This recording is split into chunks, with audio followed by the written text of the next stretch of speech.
Organized money. This is an interesting topic that we're going to do today on the show.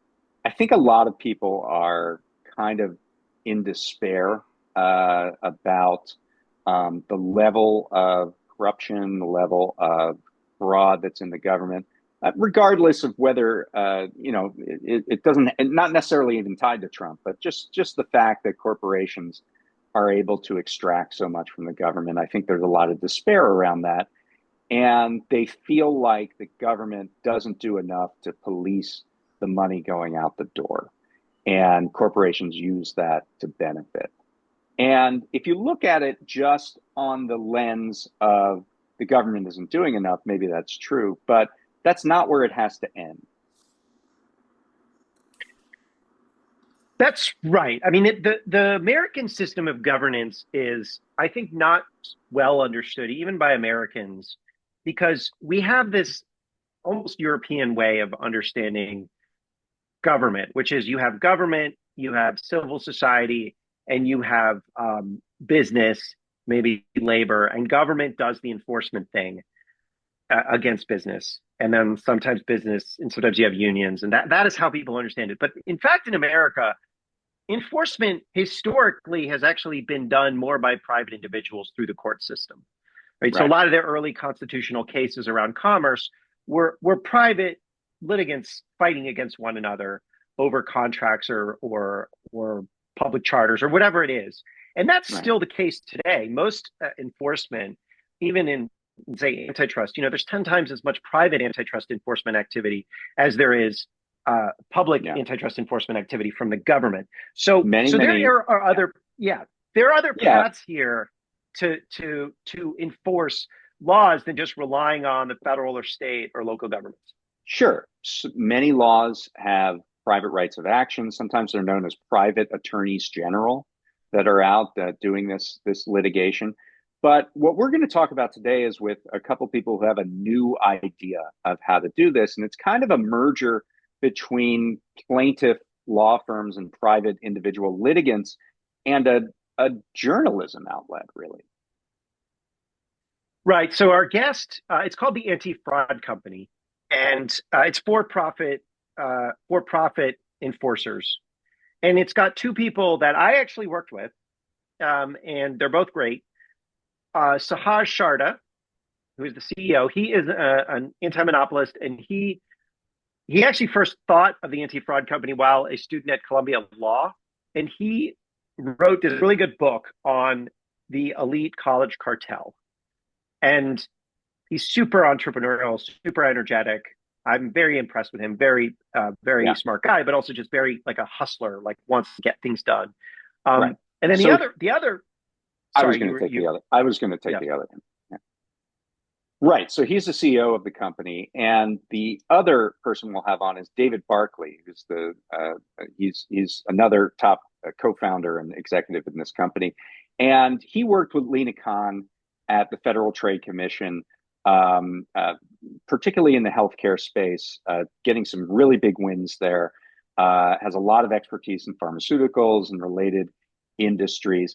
And this company has a really kind of interesting business model where they're going to expose fraudulent actions going on through corporations, and then try to, when that's clawed back in lawsuits by the government, try to, through the active whistleblower statutes, whistleblowers who expose this fraud are entitled to some of the proceeds, and that's how they're going to continue to fund their operation. So it's an interesting business model, and something we really want to talk to them about. You can find them at antifraudcompany.com if you're interested. So here we go. Organized money. Please like, subscribe, and hit the notification button so that more people can get exposed to organized money. Really appreciate it.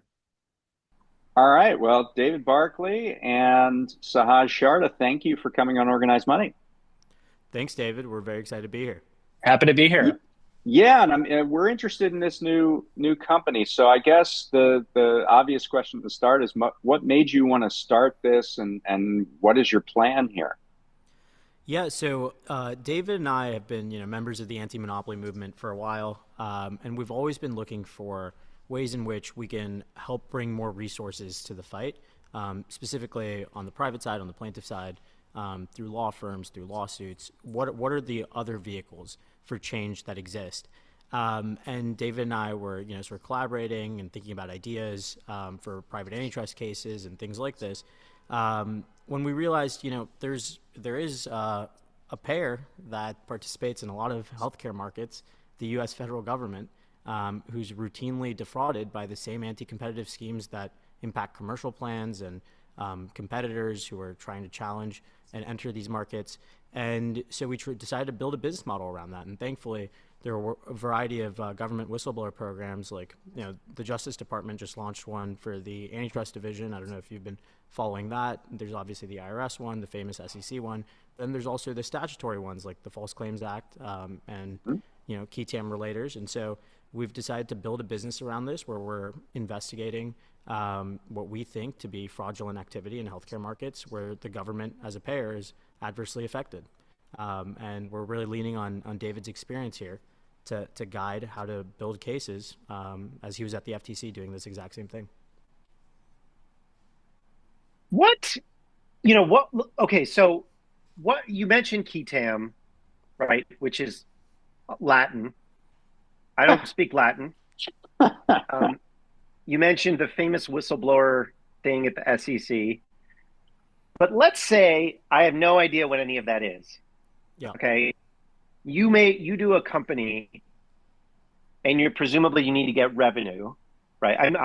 I'm not in business, but that's my understanding. Yeah. How do you make money busting fraud? Yeah, so I'll give you a really simple example. So, a paradigmatic PTAM. I know how you make money doing fraud. Yeah. Sorry, I know you make money doing fraud. I just want to know how you make money stopping it. So QTAM stands for, it is Latin. It stands for in the name of the king. And there's a long history of this, but in this country specifically, in the 1860s during the Civil War, there were a lot of government contractors who were contracting with the Union who would sell shoddy weapons and shoddy uniforms and spoiled food and broken ships to the Union Army. And so this law was passed, I think, in 1862 or 3, called the False Claims Act, where basically they decentralized information gathering a little bit. And so anyone could be a relator, step in the name of the king, in the name of the U.S. government, and launch a complaint against anyone who is engaged in this type of fraudulent activity in overbilling the United States for essentially lemons. And, this statute has continued to exist to this very day. How we make money is as part of that program, as part of that statutory edifice, the relator is entitled to anywhere from 15 to 30% of whatever the government ends up recovering. And so the way we make money is making sure that we're rigorously fact-finding, making sure everything we're finding is true, relating that information to the government, and helping to support enforcement actions so that when the government recovers ill-gotten gains from corporate fraudsters, we participate in some of the money that was recovered. Yeah. Long story short is we tell on people and then get to keep some of the money. Right. I heard one of your partners refer to it as snitching as a service. Yes, that's a gag at the office. So I remember talking to a lot of people during the financial crisis about key TAM suits that they put forward. Some of them were successful, but they take a long time with no real guarantee of success. I know you've raised a lot of seed money to get going, which is great. Tell me why you're confident that you're going to be able to not only find this fraud, but get through the often messy process of getting these cases finished and to the finish line so that you can collect your portion. Yeah, I think, really what you're asking is a math question, which burn low and survive long enough for first cases to start paying out. And, the analogy I would make is to a biotech company or a deep tech company. A lot of times when you're doing fundamental R&D, it takes a while for you to actually develop a product that you can commercialize. So the biotech example would be you have to go through these FDA trials, you have to go through phase 1, phase 2, phase 3, and then commercialization. And similarly, a lawsuit has these types of checkpoints. There's motion to dismiss, there's summary judgment, there's trial, there's a possibility for settlement in there somewhere. And these things can take a while, just like drugs can take a while to develop. Thankfully, we've partnered with some really great people who believe in what we're trying to do. They believe in the mission. And we think that we can make the math work out where we can continue to do great investigative work and sustain ourselves until the revenues do start to come in. And then at that point, it will be more of a steady state business. Right. And that's really one of the things we're trying to do is sort of bridge this gap, right? There's a lot of Americans who know about a huge corporate fraud that's ongoing, sort of in their life, in their industry, whatever. But, they can't just kind of, disturb their entire life to sort of follow this thing for the next 10 years, often disturbing their sort of employment prospects and that type of thing. So one of the things we're sort of excited about is we're sort of bringing resources in between people who know about fraud on the government and the ability to bring these cases. And so the resources are money, time, investigative resources, data resources, sort of technology resources. And so that's really sort of the gap we're trying to fill, is between the sort of traditional client with the traditional False Claims Act lawyer and a sort of 10-year time frame. Can we step in there and sort of, kind of speed that up or sort of smooth that process and get that done? If you've ever thought of snitching but don't know how, we're the pros, kind of thing, right? All right. So, all right. I know that the Congress has this thing called the Government Accountability Office. They do investigations, and they've estimated that government loses about $500 billion a year from fraud every year. And your belief is that most of that is committed by corporations, not kind of individuals, welfare queens, et cetera, et cetera. So why is that your hypothesis? And also a kind of a follow-on, are we in a kind of a golden age of fraud? Yeah, so I can speak to the first part, and then I think we'll let David speak to the second part. But, the first part is essentially you have, and Matt, I mean, you've been more eloquent on this topic than really anyone else, but there's been this deep concentration crisis over the last, 40, 50 years in the United States. And certainly this has also been true in industries that are directly connected to government contracts, to government procurement, government spend generally. I've written about, for instance, higher education and some of the anti-monopoly issues that exist there, but it's sort of across the board. You've seen aerospace consolidate in really harmful ways. You've seen pharmaceutical companies consolidate in really harmful ways. I mean, the PBMs obviously is a huge story.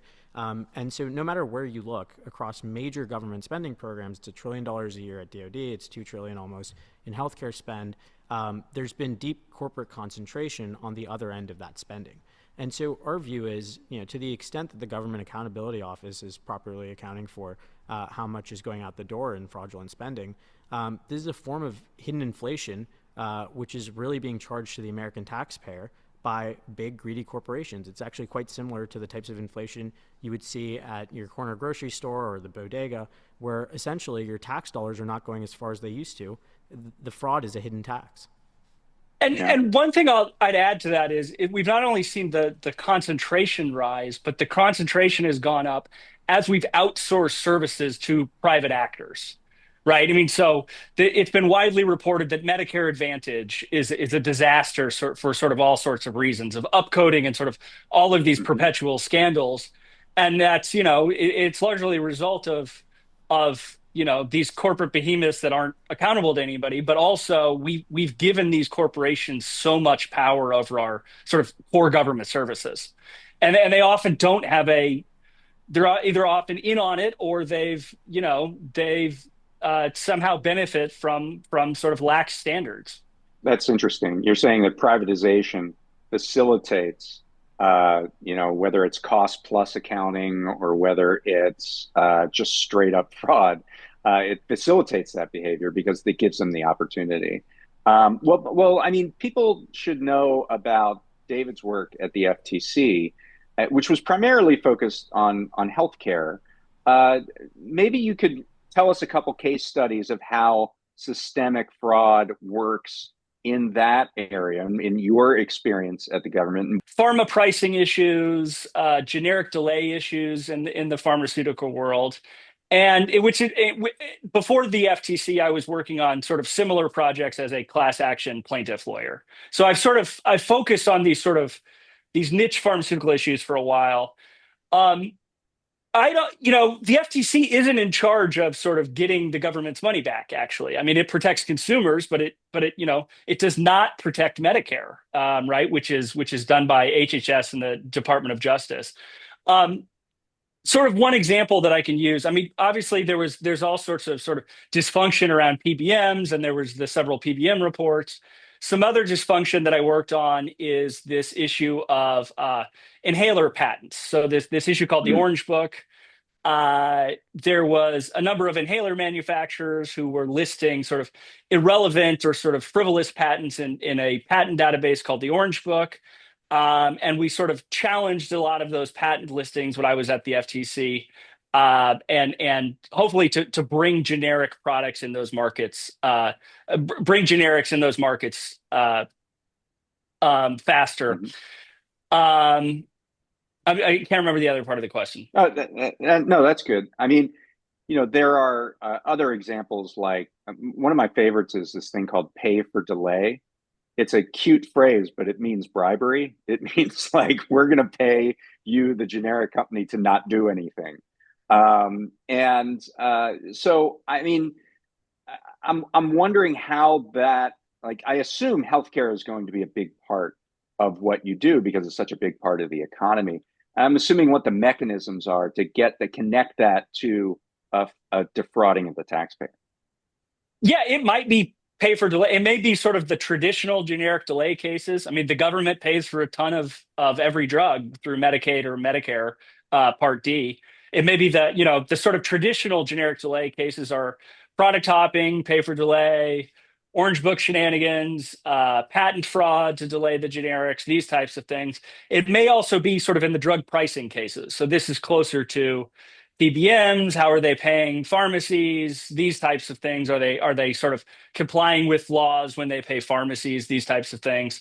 All of the sort of WAC and MAC and AWP pricing and all that stuff that a lot of other people know more about than I.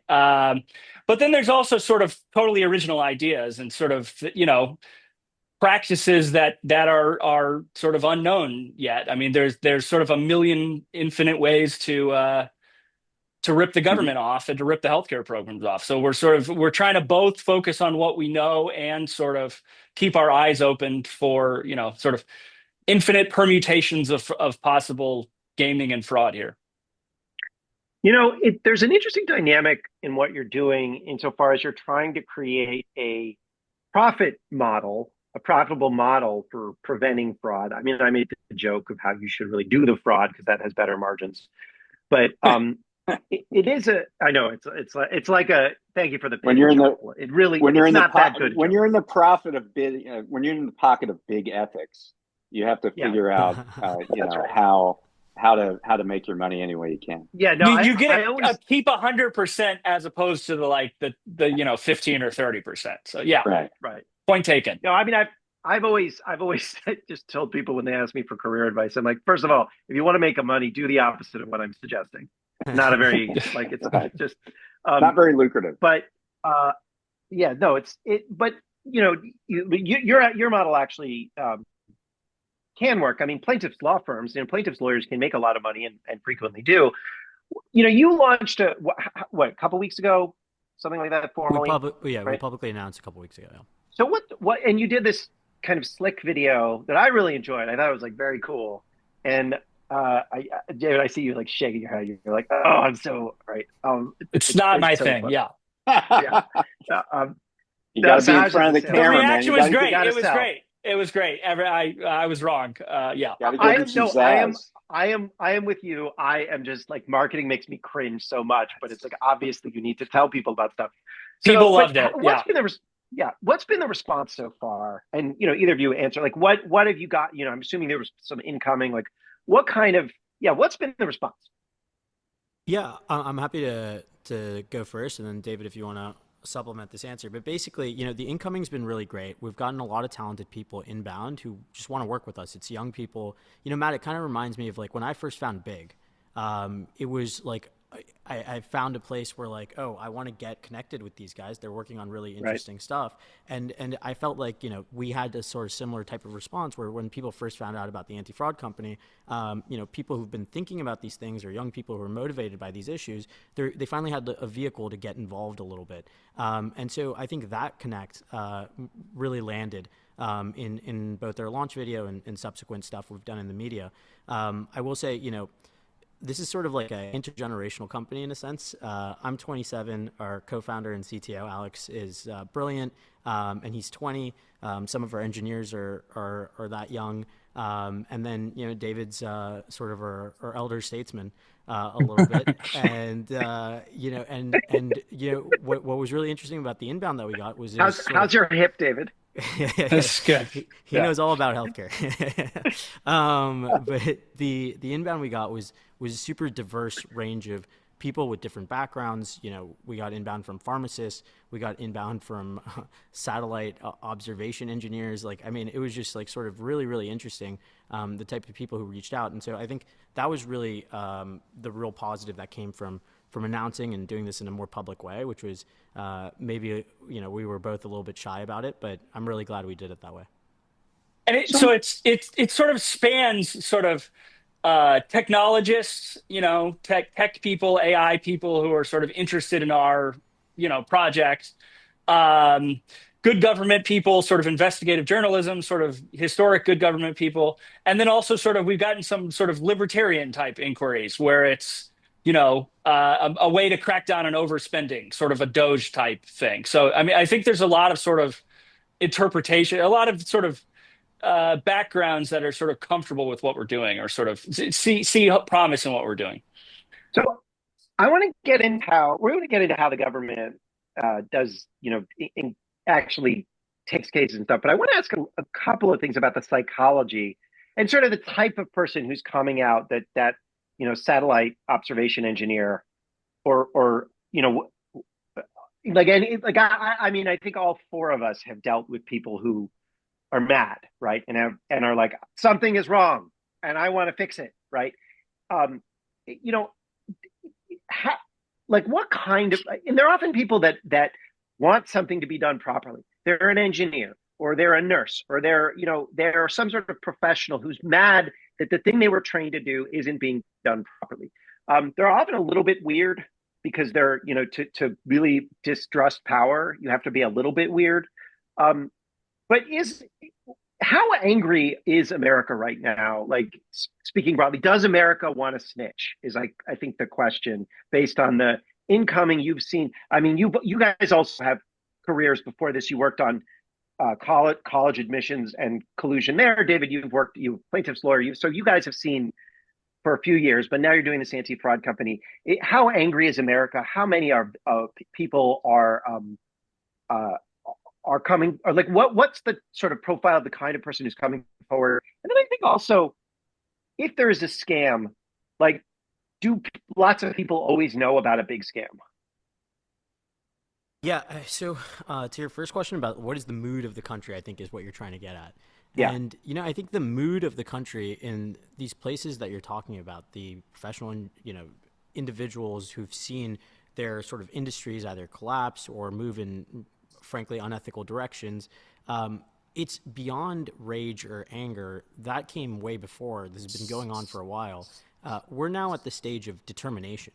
The people we're talking to are incredibly determined to do something. And I think that's why Mm-hmm. what we're trying to do resonates so much with them. They don't want to just talk about stuff. They don't want to just complain.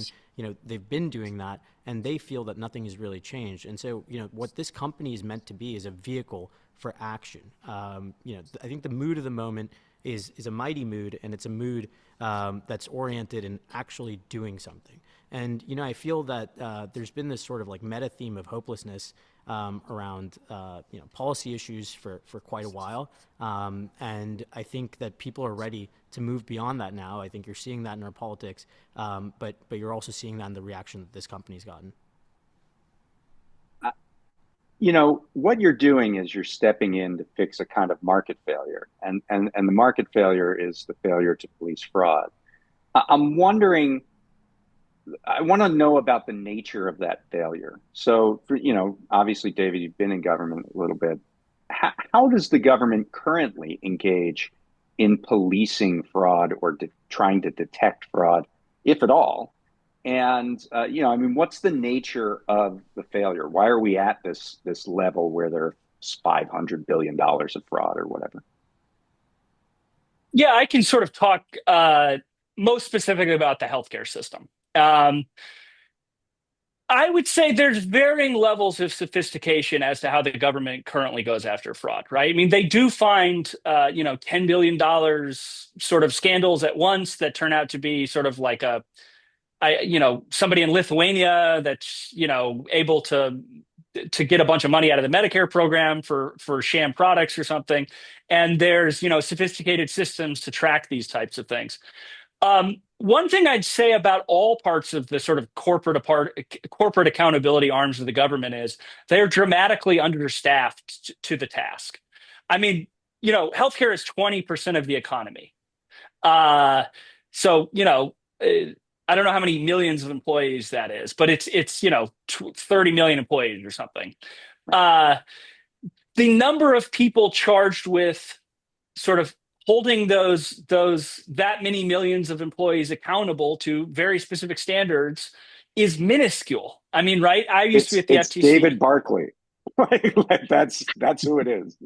Well, I mean, it's so I used to be at the FTC, and they have a whole bunch of responsibility for a whole bunch of healthcare industries. Not just drugs or not just hospitals, but everything you've ever heard of essentially in healthcare other than health insurance. And they had, several dozen or maybe 100 people, Hmm. right? I mean, it's just that is I'm from Wichita, Kansas, and the Wichita, Kansas Police Department, I think, has more people than the FTC to monitor the whole country.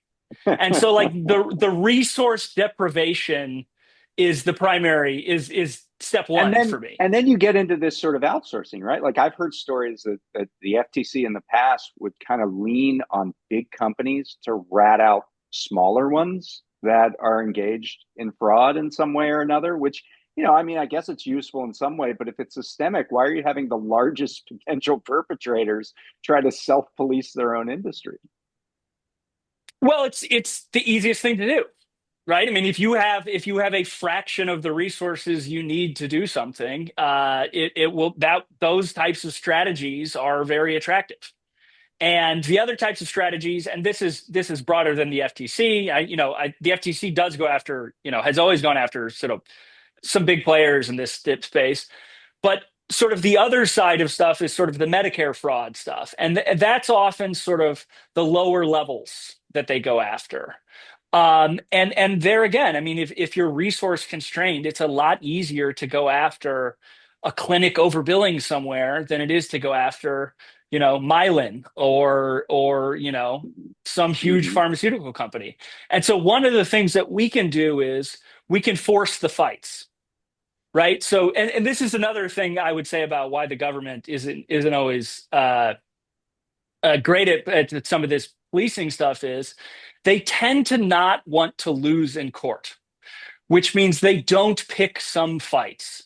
And so a lot of stuff that is arguably illegal just goes by without challenge. But there may be huge value, to our system, to the public in taking in picking more fights, essentially drawing more Yeah. lines around conduct.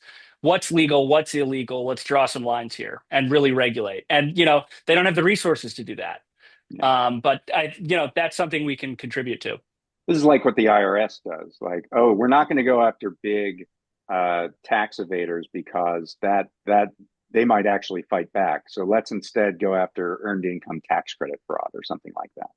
Yeah, and I think the government employees do a lot with what they have. And our sort of role will be to like sort of you know provide tools and provide resources and provide expertise on these very niche areas, right? I mean, it's another sort of challenge they have is they have to be sort of I'm a sort of very specialized expert in like 5 or 6 very specific practices, and they have to police the entire healthcare system, and which involves thousands of things I've never heard of, and I have no idea how to monitor. So we provide specialization also.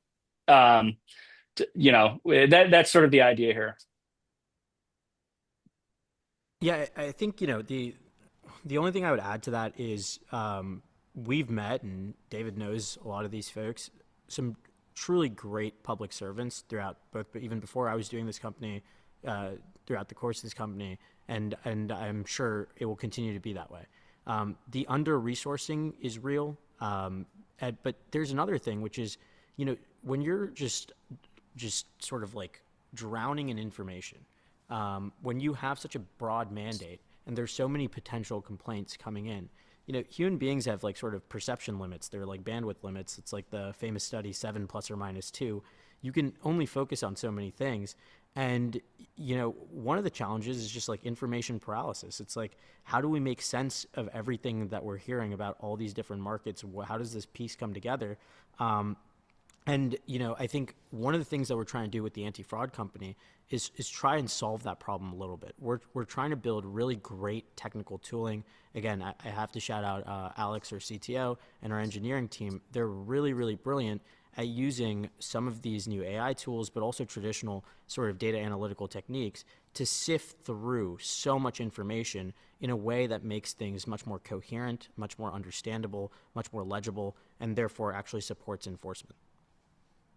What would be an example of that, right? I mean, it doesn't have to be a real example because your company just started, but I'm interested. What would an anti-fraud technology look like? I'll give you a very simple example, something that we haven't publicly released yet, but we're planning on in the coming future. So David talked a little bit about his work on the Orange Book at the FTC. I've spoken with some reporters. I'm not going to disclose at this point who they are, who tried to recreate that project at their publications. And what they told me essentially was it took essentially 6 months of labor to go and find all the, at least arguably, improperly listed patents. Our engineering team connected 2 databases, applied a couple of LLMs, and had a tool ready that identified all the, potentially improperly listed patents in the Orange Book within 2 days.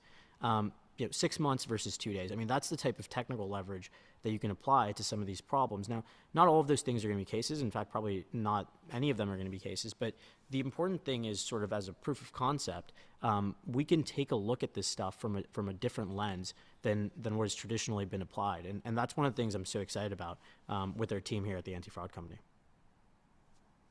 So I just want to explain the Orange Book for listeners who may not be up on their patent listing techniques. Or at least not this one. I know the other one.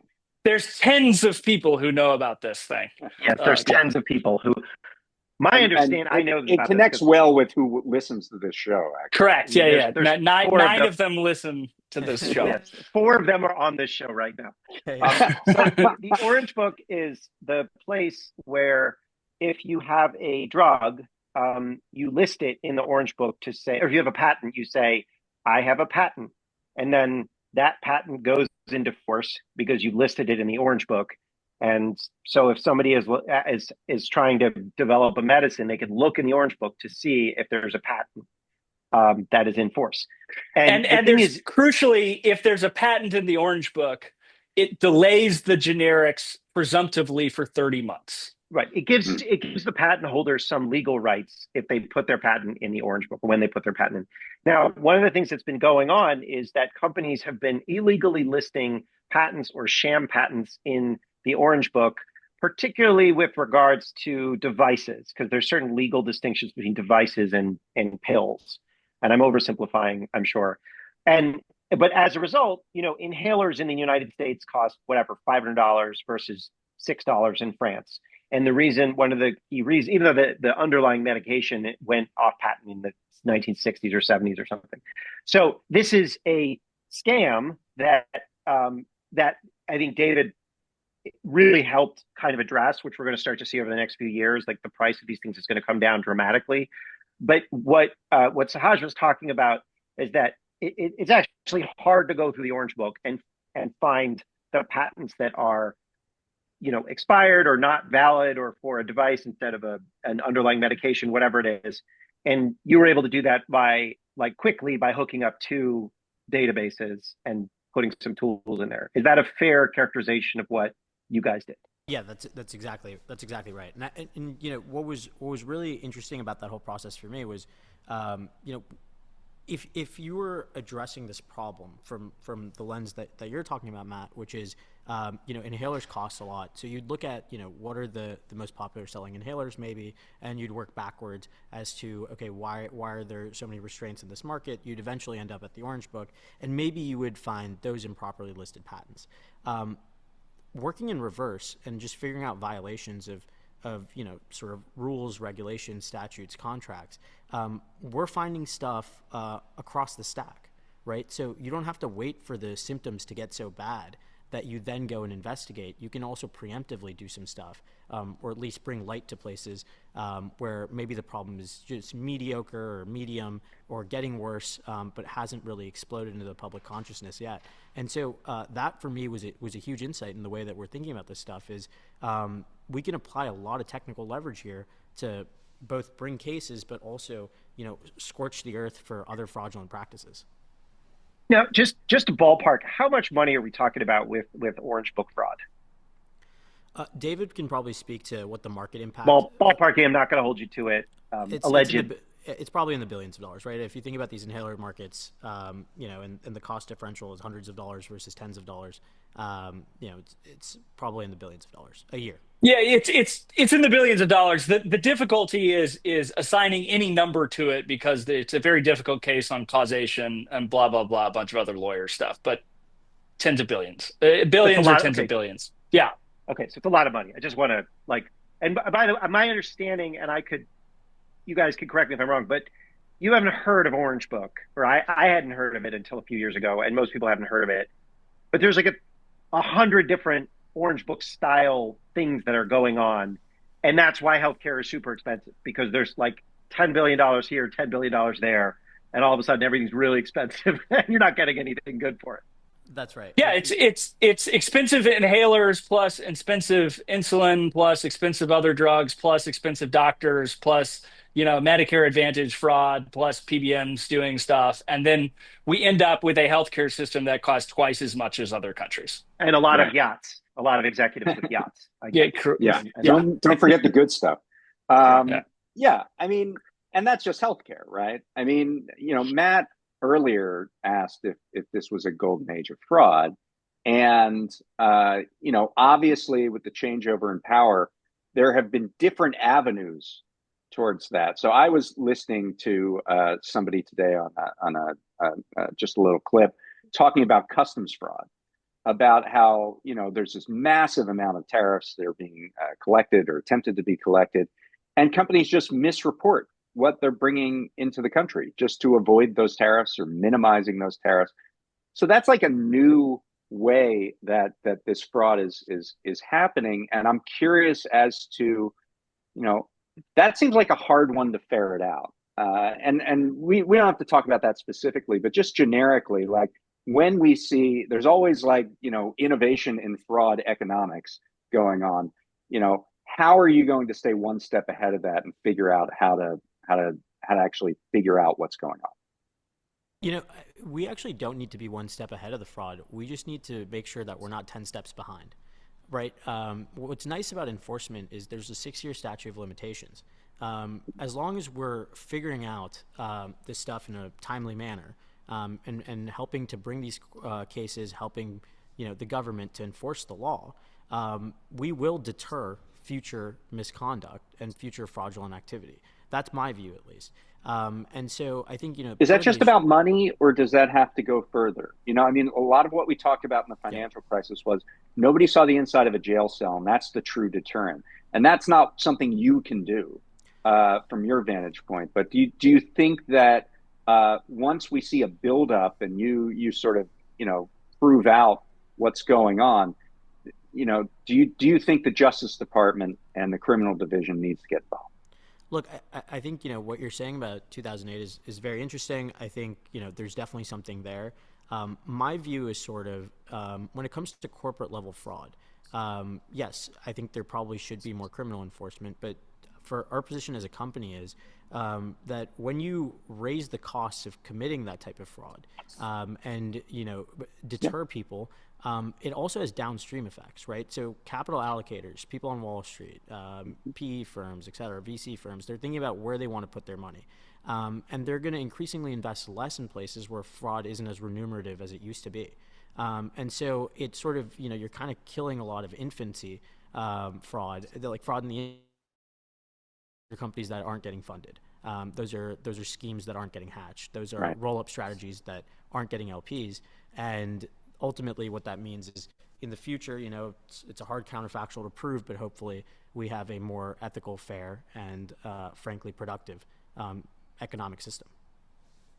So, Sahaj, I want to ask you a little bit of a personal question. So, how old were you when the great financial crisis happened? I was 10 years old. You were 10. Do you remember it? I do remember it. I remember it was a big deal. I remember a lot of for sale signs around the homes in my neighborhood. I remember, people were stressed. There was just a feeling of stress. But at the time, I obviously didn't understand, what had happened, why it had happened. But I do remember it being sort of a formative moment for my generation. I mean, it was a part of what we grew up with, and people felt the impacts of that for a very long time. So you were a 10-year-old kid. When I was a 10-year-old kid, I'm not saying you sort of feel a little bit what's in the ambient air, but you don't really know what's going on. But you don't remember a country that was sort of pre-financial crisis, right? When people kind of believed in the system of commerce in any meaningful, like that there was any sort of real sense of justice. And I'm not saying there was. I'm just saying before the great financial crisis, I didn't kind of get the level of corruption or fraud in the economy. I kind of believed some of the stupid neoliberal market stuff. But I guess, I'm not going to ask you to speak for your generation, but speaking for your generation, like how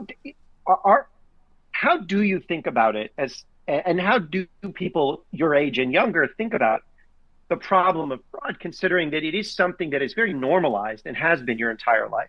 Okay, so I'm going to give you an answer which may sound a little bit depressing, but I spent a lot of time with, maybe you would say, entrepreneurially minded people of my generation. A lot of people who went into crypto, for instance. And there's this sort of nihilistic view about markets, fairness, these types of what we would consider sort of notions of fair dealing are kind of considered to be, you're kind of naive if you believe in them. And they've sort of grown up during this time period where you called it the golden age of fraud. I would say it's a broader cultural phenomenon where people just don't believe that there either will be consequences, people who are bad actors will be punished. This goes back to David's point about 2008. And I think, that is seeped into every part of society. I think, you think about all of the various types of, securities fraud, which is, being sort of marketed as cryptocurrency. There's a lot going on there. This is what people want to do. This is what people want to tweet about. They want to talk about. They want to invest in the meme coins, the shit coins, all of this stuff. There's this broader culture of fraud. So I don't blame people who've grown up in this culture for believing that. I think there's been sort of lax enforcement throughout this entire time period. But I do think, Matt, that there are also people of my generation, many of whom have reached out to this company, who are sort of countercultural in this sense, right? They do believe in fairness in markets. They do believe in justice in markets. They do think like people should believe in fair dealing and ethics, and things should be productive, not just extractive. And I think that is the movement, that is the countercultural movement, which will eventually form a wave, the crest of which we hope that this company rides, but even beyond that, we hope eventually crashes against the shore and changes, the norms in this country and beyond. Well, We're excited to see how this develops. We're excited to see you guys get off the ground, get some investigations going. You can find them at Antifraud Company, that's all one word.com. Sahaj, Sharda, and David Barclay, thanks for being here. Thanks for having us. Great. It's been a Thank pleasure. you. Organized money. There's a couple of things that really helped me form my politics, right, when I was in my 20s. And one was the war in Iraq, 9/11 war in Iraq, the Clinton impeachment, and then the financial crisis. And those really helped me lose faith in the institutions that I had grown up with, that I thought, worked reasonably well. Didn't work always, but they worked reasonably well. And so when I see a company like this, I think of it and say, okay, well, they're trying to get back to a time when things worked. But it was really interesting to hear Sahaj talk about like growing up and never seeing any system that actually brought any sense of justice and what that's like. Right. I mean, there's a difference between someone like you or me who is of a certain age where we saw the trajectory happen, and then sort of millennial Gen Zs who are just born into this lack of faith in institutions and have to actually search for the models of how to get back to a country that works, really. And it is interesting to see that play out. I think, the question is, who is more invested in bringing back, this integrity and this way things were? Is it the people who have seen it before and saw it all come crashing down? Or is it the people who have never seen it at all and want to build something new?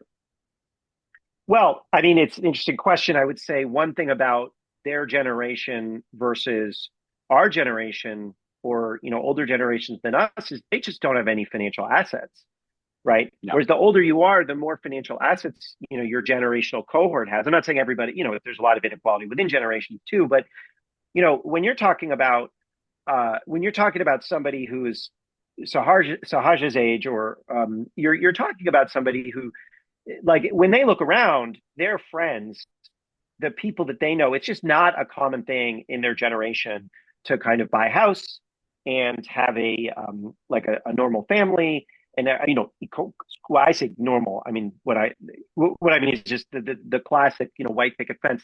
That's not something that they like. That's something that they have, right? Whereas it was much more normal in our generation to have that. And so we might be saying, oh, we're trying to get back to that, but it's not that bad if we don't, because we are where we are, right? Whereas I think younger generations, they really are, there's a lot of scammers, but most people are just kind of desperate. They want to have a family, they want to buy a house, and all these things are just totally out of reach without some sort of significant change in politics. So for those who are more entrepreneurial then and see, okay, if the government is just throwing off cash at these large companies who are extracting from it, and that's sort of a hidden tax on every man, woman, and child in the United States, then let's build something to try to fix that. And maybe that circulates through the system, gets people to trust their government more, and also economically puts us in a position where the country becomes a little more equitable, a little more equal.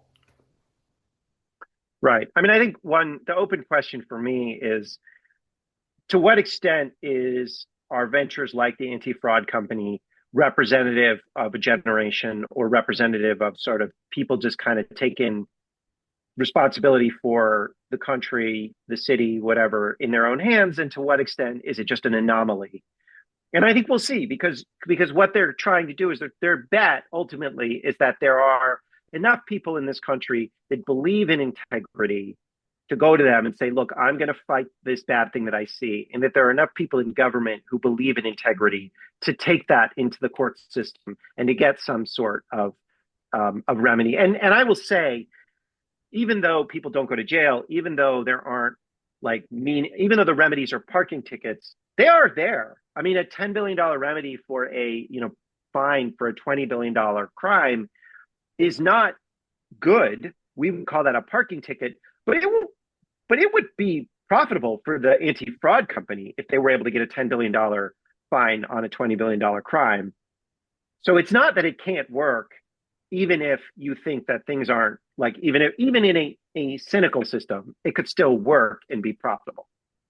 Yeah, and to your other point about the contest between the generations, or whether the next generation is ready for this, I think one of the things that I was most interested in and inspired by during the tenure of Lena Khan and Jonathan Cantor were all these college tours that they did, Oh where yeah.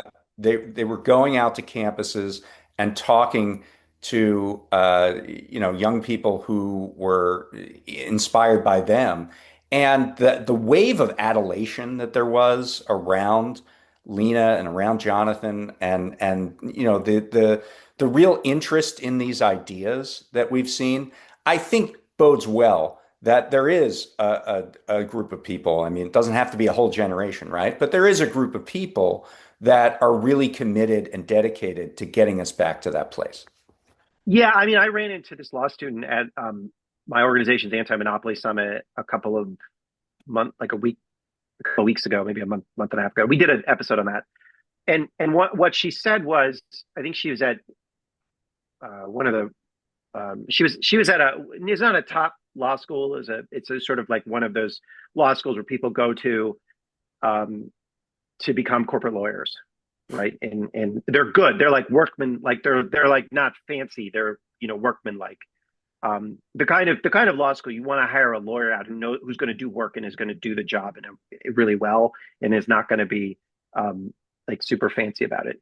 So she was saying that antitrust is very popular now as a course, but the people in the course largely want to go on the defense side and got very angry by about Lena, and they were just mad about it. She's like, I don't know why they were so mad about it. She's like, I was there because I'm really interested in doing enforcement and that there's a lot of bad stuff that's happening. But even people going in like and being mad and wanting to represent monopolists, it's still a change because before they didn't want to do any, like it was just not even interesting at all. They were like, oh, okay, fine, I'll just go into corporate finance. Now there's actually passion and debate and about these questions. I just, it's not that there's a generational uprising though. Yeah, I mean, obviously it all remains to be seen, but for the purposes of this company, I think it's an interesting idea and it's worth a shot. And so we'll be tracking them, and maybe we'll have them on once they get some investigations going and we can talk about it. I think it's going to work. And I think it's a really cool idea and I'm psyched about it. So antifraudcompany.com. And next week we'll have another episode of Organized Money. Organized money.